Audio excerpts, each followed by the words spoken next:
ಈ ನನ್ನ ಪರಿಚಯ ಬಂದು ಕೃಷ್ಣ ರುಕ್ಮಿಣಿ ಅನ್ನೋ ಧಾರಾವಾಹಿ ಮೂಲಕ ಒಬ್ಬ ಸಂಭಾಷಣೆಕಾರನಾಗಿ ಕೆಲಸ ಶುರು ಮಾಡಿದ್ದೆ ನಾನು. ಅದಾದ ನಂತರ ಅಮೃತವರ್ಷಿಣಿ ಅನ್ನೋ ಧಾರಾವಾಹಿಯ ಚಿತ್ರಕಥೆಗಾರನಾಗಿ ಕೆಲಸ ಮಾಡಿದೆ.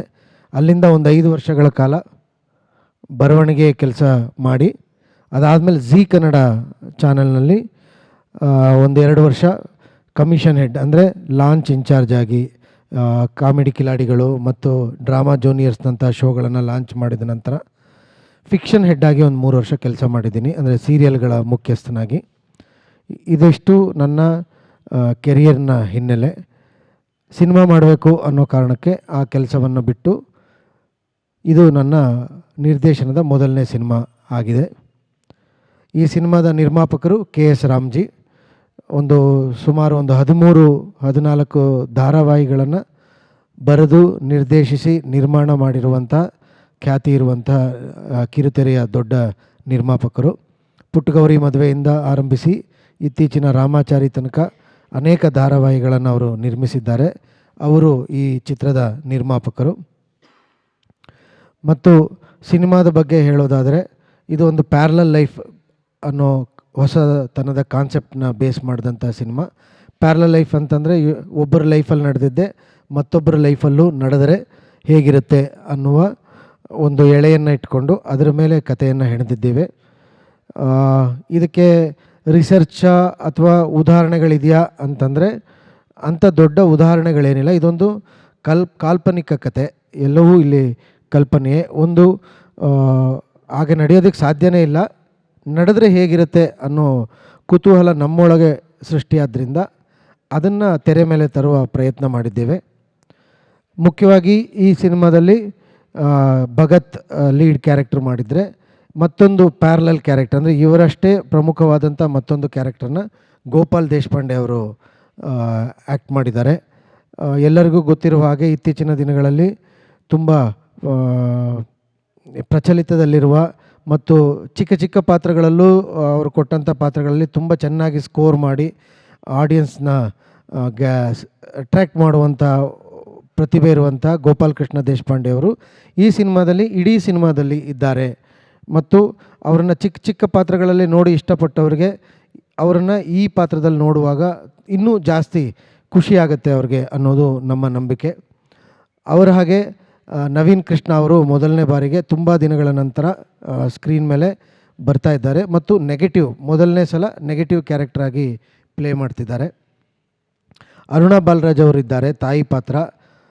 ತುಂಬ ಸಿನಿಮಾಗಳಲ್ಲಿ ಅವ್ರು ಮಾಡಿದ್ದಾರೆ ತಾಯಿ ಪಾತ್ರನ. ಇದರಲ್ಲಿ ಇದೊಂದು ಸಸ್ಪೆನ್ಸ್ ಥ್ರಿಲ್ಲರ್ ಬೇಸ್ ಆದ್ದರಿಂದ ಆ ತಾಯಿ ಪಾತ್ರದ ಮೇಲೆ ತುಂಬ ಕೌತುಕ ಮತ್ತು ಕುತೂಹಲಗಳು, ಸಸ್ಪೆನ್ಸು ತುಂಬ ಅವ್ರ ಮೇಲೆ ಸುತ್ತುತ್ತಾ ಇರುತ್ತೆ. ಆರಂಭದಿಂದ ಕಡೆಯವರೆಗೂ ಸಹ ಕಥೆಯನ್ನು ಆಲ್ಮೋಸ್ಟ್ ನರೇಟ್ ಮಾಡಿ ಕೊನೆಗೊಳಿಸುವಂಥ ಪಾತ್ರ ಅದು. ಇನ್ನು ನಾಯಕಿ ನಟಿಯಾಗಿ ಲಿಯೋನಿಲಾ ಶ್ವೇತಾ ಡಿಸೋಜಾ ಆ್ಯಕ್ಟ್ ಮಾಡಿದ್ದಾರೆ. ಅವರು ಇದಕ್ಕೂ ಮೊದಲು ವೈ ಎನ್ನುವ ಒಂದು ಹಿಂದಿ ಸಿನಿಮಾ ಆ್ಯಕ್ಟ್ ಮಾಡಿದರು. ಅದಾದಮೇಲೆ ಕನ್ನಡದಲ್ಲಿ ಖಾಸಗಿ ಪುಟಗಳು ಅನ್ನೋ ಸಿನಿಮಾದಲ್ಲಿ ಆ್ಯಕ್ಟ್ ಮಾಡಿದರು. ಈಗ ಇದು ಅವರ 3ನೇ ಸಿನಿಮಾ. ಮತ್ತು ಈ ಚಿತ್ರಕ್ಕೆ ಪೂರ್ಣಚಂದ್ರ ತೇಜಸ್ವಿ ಅವರು ಸಂಗೀತ ನೀಡಿದ್ದಾರೆ. ಇದೇ ಮೈಸೂರಿನ ಹೆಸರುವಾಸಿ ಸಂಗೀತ ನಿರ್ದೇಶಕರು. ಅವರು ಹೇಗೆ ಬಾರಿಸು ಕನ್ನಡ ಡಿಮ್ಡಿಮವ ಅನ್ನೋ ಹಾಡನ್ನು ಕಂಪೋಸ್ ಮಾಡಿ ಕರ್ನಾಟಕದ ಮೂಲೆ ಮೂಲೆಗೂ ತಲುಪಿಸಿದ್ರು, ಲೂಸಿಯಾ ಹಾಡನ್ನು ಹೇಗೆ ತಲುಪಿಸಿದ್ರು ಅಷ್ಟೇ ಸುಂದರವಾದಂಥ ಹಾಡುಗಳು ಈ ಸಿನಿಮಾಗೋಸ್ಕರ ಕಂಪೋಸ್ ಮಾಡಿದ್ದಾರೆ. ಅವರು ನಮ್ಮ ಸಿನಿಮಾಗೆ ಮ್ಯೂಸಿಕ್ ಡೈರೆಕ್ಟರ್ ಆಗಿದ್ದಾರೆ ಅನ್ನೋದು ನಮಗೆ ಹೆಮ್ಮೆ ಮತ್ತು ಈ ಸಿನಿಮಾದ ತುಂಬ ದೊಡ್ಡ ಶಕ್ತಿ ಅಂತ ಹೇಳಿದ್ರೆ ತಪ್ಪಾಗಲ್ಲ.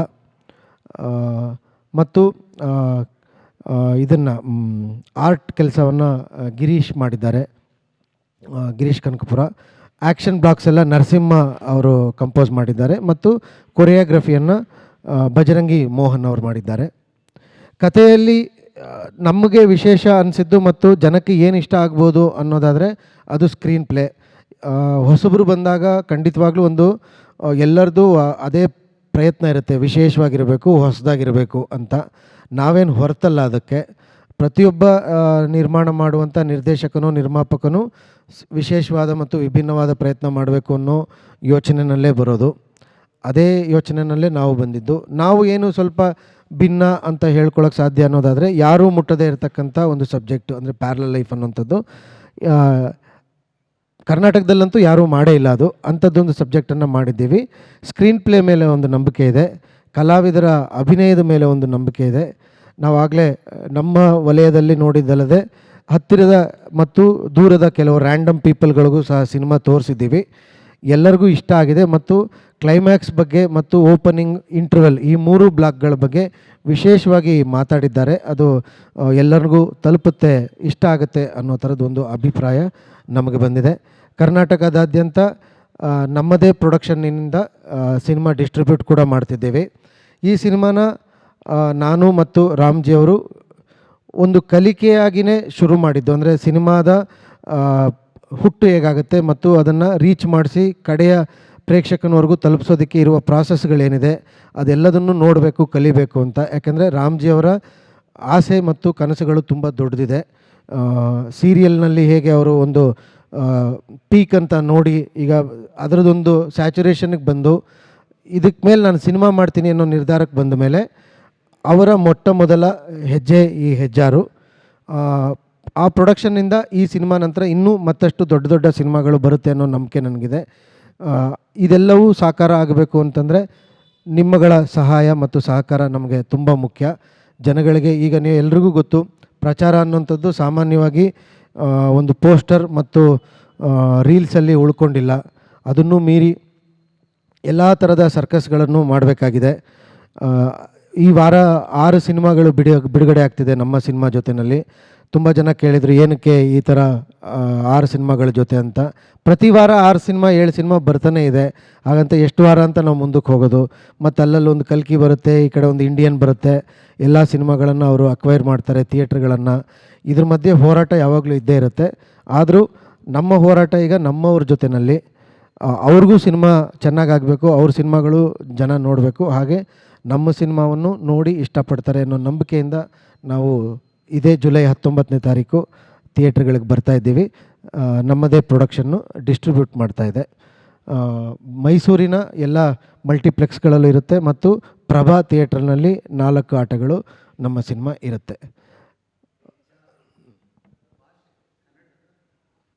ಕನ್ನಡದ ಸರ್, ಪೂರ್ಣ ಪ್ರಮಾಣದ ಕನ್ನಡದ ಊರಿನ ಹೆಸರು ಸರ್, ಒಂದು ಊರಿನ ಹೆಸರು, ಕಾಲ್ಪನಿಕ ಊರಿನ ಹೆಸರು.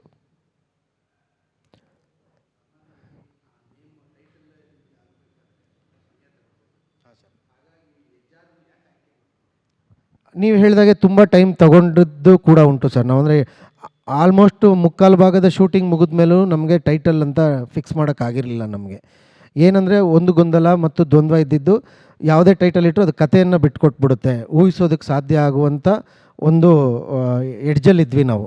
ಇದೊಂದು ಸಸ್ಪೆನ್ಸ್ ಥ್ರಿಲ್ಲರ್ ಆದ್ದರಿಂದ ಈಗ ಆಡಿಯನ್ಸ್ ಏನು ಹೊಸದಿಲ್ಲ ಸರ್, ಎಲ್ಲ ಭಾಷೆಯ ಮತ್ತು ಪ್ರಪಂಚಾದ್ಯಂತದ ಎಲ್ಲ ಸಿನಿಮಾಗಳನ್ನು ನೋಡ್ತಿದ್ದಾರೆ. ಅವರು ಸ್ವಲ್ಪ ಹಿಂಟ್ ಕೊಟ್ಟರು ಅದರದ್ದೇನೋ ಒಂದು ಇದನ್ನು ತೆಗೆದುಬಿಡ್ತಾರೆ ಅವರು. ಹಾಗಾಗಿ ತುಂಬ ಕಾನ್ಷಿಯಸ್ ಆಗಿದ್ವಿ ನಾವು. ಮತ್ತು ಮೀಡಿಯಾಕರಾಗಿ ಎರಡರ ಮಧ್ಯೆ ಕಥೆಯನ್ನು ಹೇಳ್ಕೊಡ್ಬಾರ್ದು ಮತ್ತು ಒಂದು ಕುತೂಹಲವನ್ನು ಸಹ ಹುಟ್ಟಿಸ್ಬೇಕು ಅನ್ನೋ ಕಾರಣಕ್ಕೆ ಹೆಜ್ಜಾರು ಅನ್ನೋ ಟೈಟಲನ್ನು ಇಟ್ಕೊಂಡಿದ್ದೀವಿ. ಮತ್ತು ಆ ಕತೆ ಪೂರ್ತಿ ಆ ಊರಲ್ಲಿ ನಡೆಯುತ್ತೆ. ಆದರೆ ಅದು ಅನ್ಎಕ್ಸ್ಪೆಕ್ಟೆಡ್ ಇನ್ಸಿಡೆಂಟ್ಗಳಾಗುವಂಥ ಊರಾದ್ದರಿಂದ ಆ ಊರಿಗೊಂದು ವಿಶೇಷತೆ ಇದ್ದರಿಂದ ಆ ಹೆಸರನ್ನೇ ನಾವು ಇಟ್ಕೊಂಡ್ವಿ.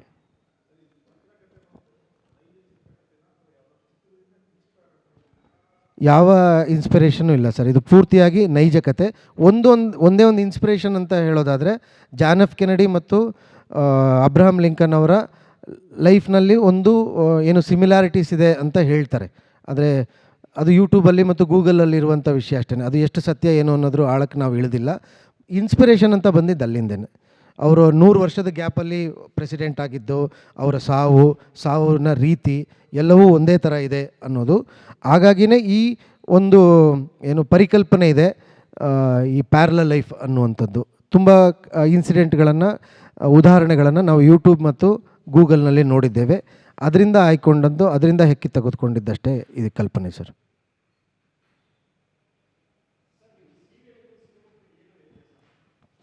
ಸರ್ ಸೀರಿಯಲ್ಲು ಅವ್ರ ಮನೆಗೆ ಹೋಗಿ ತೋರಿಸ್ತೀವಿ ಸರ್, ಥಿಯೇಟ್ರು ಅಲ್ಲಿ ಕರ್ಕೊಂಬರ್ತೀವಿ ಸರ್, ಅಷ್ಟೇ ವ್ಯತ್ಯಾಸ. ಯಾಕಂದರೆ ಸೀರಿಯಲ್ನಲ್ಲೂ ಸಹ ಪ್ರತಿದಿನದ ಒಂದು ಎಪಿಸೋಡು 30 ನಿಮಿಷದ್ದು ಇದೆಯಲ್ಲ, 2 ಬ್ರೇಕ್ ಅಥವಾ 1 ಬ್ರೇಕ್ ಕೊಡ್ತೀವಿ. ಪ್ರತಿ ಬ್ರೇಕ್ ಕೊಡೋಕ್ಕೆ ಮುಂಚೆನೂ ಒಂದು ಟ್ವಿಸ್ಟ್ ಅಂತ ಇಡ್ತೀವಿ, ಅಥವಾ ಏನೋ ಕ್ಯೂರಿಯಾಸಿಟಿ ಇಡ್ತೀವಿ, ಯಾಕಂದರೆ ಆ್ಯಡ್ ಮುಗಿಸ್ಕೊಂಡು ವಾಪಸ್ ಬರಬೇಕು ಅವರು ಅಂತ. ಹಾಗೆಯೇ ಸಿನಿಮಾದಲ್ಲೂ ಒಂದು ಒಳ್ಳೆ ಓಪನಿಂಗ್ ಬೇಕು, ಒಂದು ಒಳ್ಳೆ ಇಂಟರ್ವಲ್ ಬೇಕು, ಒಂದು ಒಳ್ಳೆ ಕ್ಲೈಮ್ಯಾಕ್ಸ್ ಬೇಕು. ಒಂದು ವರ್ಷಗಟ್ಟಲೆ ಆಗುತ್ತೆ ಸೀರಿಯಲ್ ಅನ್ನೋದು ಬಿಟ್ಟರೆ. ಸಿನಿಮಾ ಈಗ ನೋಡಿ, ಸಿನಿಮಾ ಮನೆಗೂ ಬಂದುಬಿಟ್ಟಿದೆ. ಆ ಸ್ಕಿಪ್ ಆಪ್ಷನ್ನು, ಪಾಸ್ ಮಾಡೋ ಆಪ್ಷನ್ನು, ಫಾರ್ವರ್ಡ್ ಆಪ್ಷನ್ನು ಎರಡಕ್ಕೂ ಬಂದುಬಿಟ್ಟಿದೆ ಈಗ ಸೀರಿಯಲ್ಲು ಮತ್ತು ಸಿನಿಮಾಗೆ. ಇದು ಒಂದು 2 ಗಂಟೆನಲ್ಲಿ ಹೇಳ್ಬೋದು ಕತೆ. ಇದೊಂದು ವಾರಗಟ್ಟಲೆ ತಗೊಳ್ಬೋದು ಅಂತ ಅನಿಸುತ್ತೆ.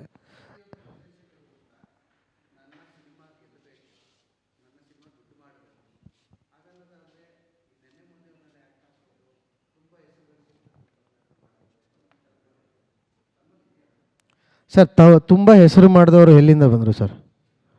ತುಂಬ ಹೆಸರು ಮಾಡಿದವರು ನಮ್ಮ ಹಾಗೆ, ನಮ್ಮಂಥ ಯಾರೋ ಪ್ರೊಡ್ಯೂಸರು ಅವ್ರಿಗೆ ಮೊದಲನೇ ಸಲ ಅವಕಾಶ ಕೊಟ್ಟು ಅವರು ಗೆದ್ದಿದ್ದಕ್ಕೆ, ಜನ ಅವ್ರನ್ನ ಗೆಲ್ಲಿಸಿದ್ದ ಕಾರಣಕ್ಕೆ, ಮಾಧ್ಯಮದವರಿಂದ ಹಿಡಿದು ಎಲ್ಲರನ್ನೂ ಮೆರೆಸಿದ್ದಕ್ಕೆ ಅವರು ಇವತ್ತು ಏನೋ ಒಂದು ಆಗಿದ್ದಾರೆ.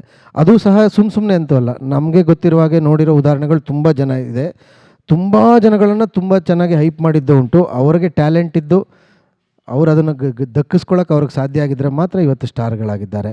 ಸೊ ಆ ಪ್ರಯತ್ನ ಸತತವಾಗಿ ಇರಲೇಬೇಕು. ದೊಡ್ಡವರಿಂದನೇ ಆಗಬೇಕು ಇಂಡಸ್ಟ್ರಿ ಅಂತ ಇದ್ದರೆ ಆಗಲ್ಲ. ಅವರು ಒಂದು ಲೆವೆಲಿನ ಬೆಂಚ್ ಮಾರ್ಕ್ನ ಸೆಟ್ ಮಾಡಿ ಇನ್ನೊಂದು ಲೆವೆಲ್ಗೆ ಹೋಗಿದ್ದಾರೆ.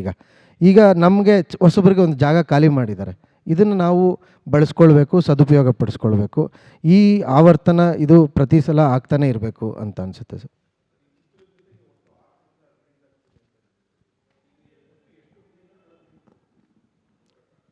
ಸರ್, ನಾವು ಮುಖ್ಯವಾಗಿ ಮಲ್ಟಿಪ್ಲೆಕ್ಸ್ಗಳನ್ನು ಟಾರ್ಗೆಟ್ ಮಾಡ್ತಿದ್ದೀವಿ. ಕಾರಣ ಇಷ್ಟೇ, ಸಾರ್ ಕೇಳ್ದಂಗೆ ಹೊಸಬ್ರು ಅಂದ ತಕ್ಷಣ ಯಾರೂ ಕಾಯ್ಕೊಂಡು ನುಗ್ಕೊಂಡು ಬಂದ್ಬಿಡಲ್ಲ ಥಿಯೇಟ್ರಿಗೆ. ನೋಡ್ತಾರೆ 1 ವಾರ 2 ವಾರ ಚೆನ್ನಾಗಿದೆಯಾ ಸಿನಿಮಾ, ಟಾಕ್ ಹೆಂಗಿದೆ, ಅದು ಅವ್ರ ಆಯ್ಕೆ. ಅದನ್ನು ನಾವು ಬ್ಲೇಮ್ ಮಾಡೋಕ್ಕಾಗಲ್ಲ. ಅವರು ತುಂಬ ಸಿನಿಮಾಗಳನ್ನ ಆ ಥರ ಫಸ್ಟ್ ಹೋಗಿ ಇಷ್ಟ ಆಗದೇ ಇದ್ದರೆ ಅವ್ರ ದುಡ್ಡಿಗೆ ಮತ್ತು ಸಮಯಕ್ಕೆ ಅವ್ರಿಗೊಂದು ಮೋಸ ಆದ ಫೀಲ್ ಆಗಿರುತ್ತೆ. ಹಾಗಾಗಿ ಯಾರೂ ಹೊಸಬ್ರು ಅಂದ ತಕ್ಷಣ ಬಂದುಬಿಡೋದಿಲ್ಲ. ಅವ್ರಿಗೊಂದು 2 ವಾರ 3 ವಾರ ಕಾಲಾವಕಾಶ ನಾವು ಕೊಡಬೇಕು. ಥಿಯೇಟ್ರಲ್ಲಿ ಇಟ್ಕೊಳ್ಳೋ ಕೆಪಾಸಿಟಿ ನಮಗಿರಬೇಕು. ಹಾಗಾಗಿ ಕಡಿಮೆ ಥಿಯೇಟ್ರ್ಗಳಿಗೆ ಹೋಗ್ತಿದ್ದೀವಿ ನಾವು. ನಮ್ಮ ಸಿನಿಮಾ ಚೆನ್ನಾಗಿದೆ ಅನ್ನೋ ನಂಬಿಕೆ ಅವ್ರಿಗೆ ಬಂದ ಮೇಲೆ ನಮ್ಮ ಥಿಯೇಟ್ರ್ಗಳ ವ್ಯಾಪ್ತಿಯನ್ನು ಸ್ಪ್ರೆಡ್ ಮಾಡಿಕೊಳ್ಳುವ ಐಡಿಯಾದಲ್ಲಿದ್ದೀವಿ. ಸುಮಾರು ಒಂದು 70ರಿಂದ 75 ಥಿಯೇಟ್ರ್ಗಳು ಹೋಗ್ತಿದ್ದೀವಿ ಸರ್ ನಾವು.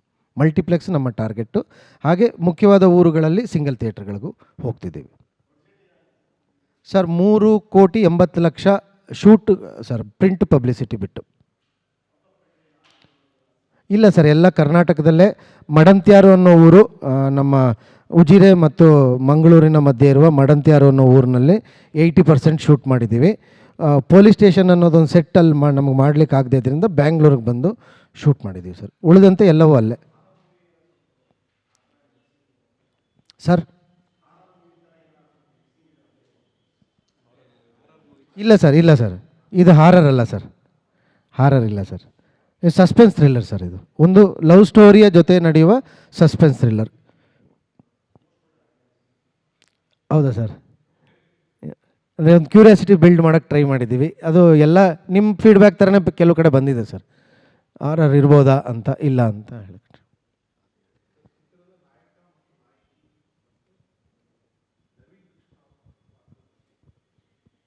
ಚಿತ್ರದ ನಾಯಕ ಬಂದು ಈಗ ತಾನೇ ಓದು ಮುಗಿಸಿದ್ದಾನೆ, ತಂದೆ ಇಲ್ಲ, ಅಮ್ಮ ಸಿಂಗಲ್ ಪೇರೆಂಟು. ಎಲ್ಲ ರೀತಿಯ ಪ್ರೀತಿಯನ್ನು ಕೊಟ್ಟು ಬೆಳೆಸಿದ್ದಾರೆ. ಅವನ ತಂದೆ ಬದುಕಿದ್ದಾಗ ತಂದೆ ಕೊಟ್ಟ ಮಾತೇನಂತಂದರೆ, ಮಗ ಯಾವ ಸಾಧನೆ ಮಾಡದಿದ್ರೂ ಪರವಾಗಿಲ್ಲ, ಖುಷಿಯಾಗಿದ್ದರೆ ಸಾಕು ಅಂತ. ಇದಕ್ಕೆ ಮುಖ್ಯವಾದ ಕಾರಣ ಇದೆ. ಅಪ್ಪನ ನಿರ್ಧಾರಕ್ಕೂ ಅಮ್ಮ ಅದನ್ನು ಉಳಿಸ್ಕೊಂಡು ಹೋಗೋದಕ್ಕೂ, ಮಗನ ಮೇಲೆ ಯಾವುದೇ ಪ್ರೆಷರ್ ಹಾಕದೆ ಫ್ರೀಯಾಗಿ ಬಿಟ್ಟಿರ್ತಾಳೆ. ಇದೆಲ್ಲ ಸಿನಿಮಾ ನೋಡುವಾಗ ಅದಕ್ಕೊಂದು ಕಾರಣ ರಿವೀಲ್ ಮಾಡ್ತಾ ಹೋಗ್ತೀವಿ. ಭಗತ್ ಪಾತ್ರ ಬಂದು ಬೇಗ ಟೆಂಪರ್ ಲೂಸ್ ಮಾಡಿಕೊಳ್ಳಬಹುದಾದಂಥ, ಪ್ರೀತಿಯಲ್ಲಿ ಅತಿಯಾಗಿ ಪ್ರೀತಿಸುವಂಥ, ಎರಡೂ ಥರದ ಗುಣಗಳಿರುವ ಮತ್ತು ಅಕ್ಕರೆಯ ಮಗ, ಅಮ್ಮನಿಗೋಸ್ಕರ ಏನು ಬೇಕಾದರೂ ಮಾಡಬಹುದಾದಂಥ ಮಗನ ಪಾತ್ರ. ಪ್ರೀತಿ ಅಂತಂದರೆ ಒಂದು ಗುಬ್ಬಚ್ಚಿನ ತುಂಬ ಕಟ್ಟಾಕಿ ಪ್ರೀತಿಸುವಷ್ಟು ಪ್ರೀತಿ ಇರುವಂಥ ಕ್ಯಾರೆಕ್ಟ್ರು. ಅದು ಕಥಾನಾಯಕಿ ಅಲ್ಲಿ ಶ್ವೇತಾ ಅವರು ಆ್ಯಕ್ಟ್ ಮಾಡಿದ್ರು, ಇವರ ಪಾರ್ಟ್ನರ್ ಕ್ಯಾರೆಕ್ಟರ್. ಅದು ಕೂಡ ಅಷ್ಟೇ ತುಂಬ ಸಪ್ರೆಸ್ಡ್ ಕ್ಯಾರೆಕ್ಟರ್. ಶುರುವಿನಲ್ಲಿ ತುಂಬ ಜೋವಿಯಲ್ಲಾಗಿ ನಗ್ನಗ್ತಾ ಎಲ್ಲರಂತೆ ಇರುವ ಸಾಮಾನ್ಯ ಹುಡುಗಿ ಸಿನಿಮಾದಲ್ಲಿ ಕಥೆಯಿಂದ ಆಗುವಂಥ ಕೆಲವು ಘಟನೆಗಳಿಂದ ತನ್ನ ಕುಗ್ತಾ ಹೋಗ್ತಾ ಇರ್ತಾಳೆ ಅನ್ನೋದು, ಮತ್ತು ಕಡೆಗೆ ಒಂದು ಮೆಚುರಿಟಿ ಬರುತ್ತೆ ಆ ಪಾತ್ರಕ್ಕೆ. ಈ ಥರದ್ದು ವೇರಿಯೇಷನ್ಗಳಿರುವಂಥ ಪಾತ್ರ. ಅದು ಸುಮ್ಮನೆ ಏನು ಮರ ಸುತ್ತುವ ಪ್ರೀತಿಯ ಕ್ಯಾರೆಕ್ಟರ್ಗಳಲ್ಲ ಇದು. ಸರ್ 3 ಹಾಡುಗಳನ್ನು ಶೂಟ್ ಮಾಡಿದ್ವಿ. ಈಗ ಒಂದು ಹಾಡನ್ನು ಶೂಟ್ ಮಾಡಿದ ಹಾಡನ್ನು ತೆಗೆದು ಇಡ್ತಾ ಇದ್ದೀವಿ ಪಕ್ಕಕ್ಕೆ. ಸುಮಾರು ಒಂದು 20 ರಿಂದ 22 ಲಕ್ಷ ರೂಪಾಯಿ ಖರ್ಚು ಮಾಡಿದ ಹಾಡದು. ಶರಣ್ ಸರ್ ಹಾಡಿದರು. ಒಂದು ಸೆಟ್ ಹಾಕಿ ತುಂಬ ಚೆನ್ನಾಗಿ ಮಾಡಿದ್ದಂಥದ್ದು. ಕಥೆಯ ಓಟಕ್ಕೆ ಮತ್ತು ಹೋಗೋಕ್ಕೆ ಅದು ಸ್ವಲ್ಪ ಏನೋ ತಡೆ ಒಡ್ಡುತ್ತಿದೆ ಅನ್ನೋ ಕಾರಣಕ್ಕೆ ನಾವು ಮತ್ತು ಪ್ರೊಡ್ಯೂಸರ್ ಇಬ್ಬರು ನಿರ್ಧಾರ ಮಾಡಿನೇ ಆ ಸಾಂಗನ್ನ ಸಿನಿಮಾದಿಂದ ಪಕ್ಕಕ್ಕೆ ಇಡ್ತಾ ಇದ್ದೀವಿ ಸರ್. ಅಂದರೆ ಇದು ಯಾಕೆ ಹೇಳ್ತಿದ್ದೀನಿ ಅಂದರೆ, ಆ ಮಟ್ಟದ ಗೌರವವನ್ನು ನೋಡುಗರಿಗೆ ನಾವು ಕೊಡಲೇಬೇಕು ಅನ್ನೋ ಕಾರಣಕ್ಕೆ. ಅಲ್ಲೇನೋ ಅವ್ರಿಗೆ ಇದು ಬೇಕಿರಲಿಲ್ಲ ಅಂತ ಅನ್ನಿಸ್ಬೋದು ಅನ್ನೋ ಸಾಧ್ಯತೆ ಇದ್ದಿದ್ದರಿಂದ ಆ ಹಾಡನ್ನು ತೆಗೆದು ಪಕ್ಕಕ್ಕೆ ಇಡ್ತಾ ಇದ್ದೀವಿ. 3 ಹಾಡಿದೆ. ಇನ್ನೊಂದನ್ನು ವಿಜಯ್ ಪ್ರಕಾಶ್ ಅವರು ಹಾಡಿದ್ದಾರೆ, ಇನ್ನೊಂದು ಪೃಥ್ವಿ ಭಟ್ ಅವರು ಹಾಡಿದ್ದಾರೆ. ಮೊದಲನೇ ಸಿನಿಮಾ. ಡೈರೆಕ್ಟ್ರ್ ಹೇಳಿದಾಗೆ ನನ್ನ ಕ್ಯಾರೆಕ್ಟ್ರ್ ತುಂಬ ಅಂದರೆ ರೆಗ್ಯುಲರ್ ಟಿಪಿಕಲ್ ಕ್ಯಾರೆಕ್ಟರ್ ಅಂತೂ ಅಲ್ವೇ ಅಲ್ಲ. ಪ್ರತಿ ಸೀನಲ್ಲೂ ಪ್ರತಿ ಎಡ್ಜಲ್ಲೂ ನಿಮಗೆ ಕಥೆನ ಮುಂದೆ ತಗೊಂಡು ಹೋಗೋಕ್ಕೆ ಒಂದು ಪಾತ್ರದ ಎಷ್ಟು ಅವಕಾಶ ಅಂದರೆ ಅವಶ್ಯಕತೆ ಇದೆಯೋ ಅದನ್ನು ಕರೆಕ್ಟಾಗಿ ನಿಭಾಯಿಸುವಂಥ ಕ್ಯಾರೆಕ್ಟ್ರು. ಆ್ಯಂಡ್ ಒಬ್ಬರು ಲೈಫಲ್ಲಿ ನಡೆದಂಗೆ ಇನ್ನೊಬ್ಬರು ಲೈಫಲ್ಲಿ ನಡೆದ್ರೆ ಹೇಗಿರುತ್ತೆ, ಅದನ್ನು ಹೇಗೆ ಮ್ಯಾನೇಜ್ ಮಾಡ್ತಾನೆ ಅನ್ನೋದೇ ಕ್ಯಾರೆಕ್ಟ್ರು ಜಸ್ಟಿಫಿಕೇಷನ್ ಕೊಡುತ್ತೆ ಫೈನಲಿ. ಸೊ ಒಬ್ಬರು ಲೈಫಲ್ಲಿ ನಡೆದಾಗೆ ಇನ್ನೊಬ್ರು ಲೈಫಲ್ಲಿ ನಡೆಯೋದು ಪ್ಯಾರಲಲ್ ಲೈಫು. ಅಂದರೆ ಯಾರಿಗೂ ಅರ್ಥ ಆಗದೇ ಇರೋವಂಥ ಕಾನ್ಸೆಪ್ಟ್ ಏನಲ್ಲ. ಅಂದರೆ ಒಂದು ಸಲ ಸಿನಿಮಾಗೆ ಎಂಟ್ರ್ ಆದಮೇಲೆ ಸಿನಿಮಾ ತುಂಬ ಸ್ಮೂದಾಗಿ ನಮ್ಮನ್ನು ಕರ್ಕೊಂಡು ಹೋಗುತ್ತೆ. ಏನೋ ಸೈನ್ಸ್ ಫಿಕ್ಷನ್ ಫೀಲ್ ಕೊಡೋದೇ ಆರಾಮ್ಸೆ ಸ್ಮೂದಾಗಿ ಕರ್ಕೊಂಡು ಹೋಗುತ್ತೆ. ಸೊ ಈ ಸಿನಿಮಾದ ಸ್ಪೆಷಾಲಿಟಿ ಏನು ಅಂತ ಹೇಳ್ಬಿಡ್ತೀನಿ.